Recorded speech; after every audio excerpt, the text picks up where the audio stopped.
Most people have one of those stories, don't they? Admit it. Have you got one? Have you ever seen a ghost? Many years ago, I worked in a hotel up in Grantham, and it was one of those inns, very sort of 18th century, maybe even a little bit earlier, but there'd been an inn on that site for many years. And unbeknown to me, the manager at the time, who was a friend, decided to put me in the room, that was apparently the room of the haunted lady, this sort of thing. I got no idea.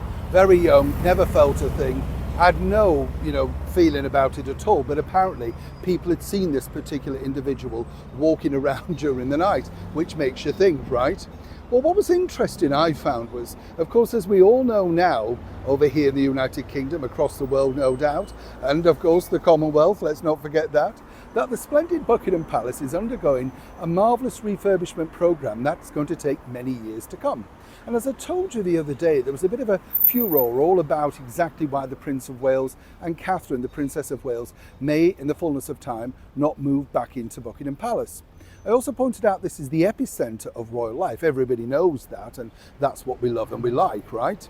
But there could be a bigger reason as to why apparently the royals are not too keen on returning back to the hallowed walls of the palace as ever. Let me explain. Chums, nice to see you. Thank you so much as ever for your time today. Yes, this is a beautiful original Routemaster bus. If I'd have had some money, I would have bought an old Routemaster.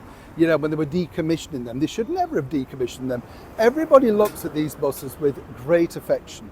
And if you've been to London at all and you know what it's like to jump on the back of one, if you're nearly missing it, you know what I mean? Everybody sort of ran for the back of the bus, didn't they? And it was great. Nowadays, of course, they seem to delight in closing the door and waving to you as they zip off. You're standing in the rain. Happened to me lots of times. I do miss the original Routemasters. A lot of character. And many now have been sort of repurposed to be, things like, of course, moving coffee shops and stuff like that. Nothing wrong with them, is it?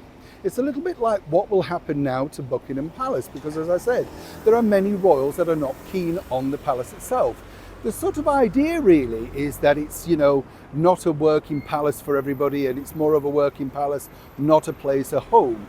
And we have His Majesty the King, of course, got Highgrove, Clarence House, St James's Palace, Kensington Palace, Windsor Castle, Birkdale Hall, Balmoral, Sandringham. You could reel them all off.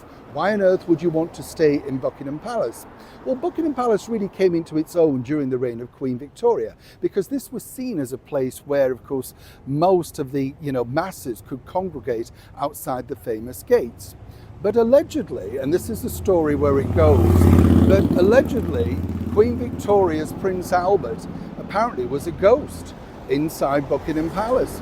Oh yes. And I spoke to many different staff over the period, and they said, actually, that's true. There were sightings of certain people, certain ghosts. Now, what I also find fascinating was a few years back, do you remember when all of these great buildings were being sort of explored by ghost hunters, the paranormals, and that was big stuff on television, wasn't it? Everybody wanted to go and do that. Well, Buckingham Palace could have made a lot of money, in fact, doing that. But they turned it down because they said it was a commercial enterprise.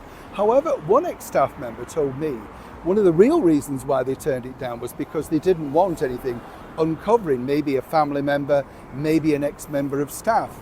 You see, behind the scenes, the walls of Buckingham Palace, there have been many weird and strange going-ons, including staff, sadly, taking their own lives, and more importantly, of course, the scene of many royal demises. Now, what's interesting is, according to that source, that's really the reason why senior royals are not too keen.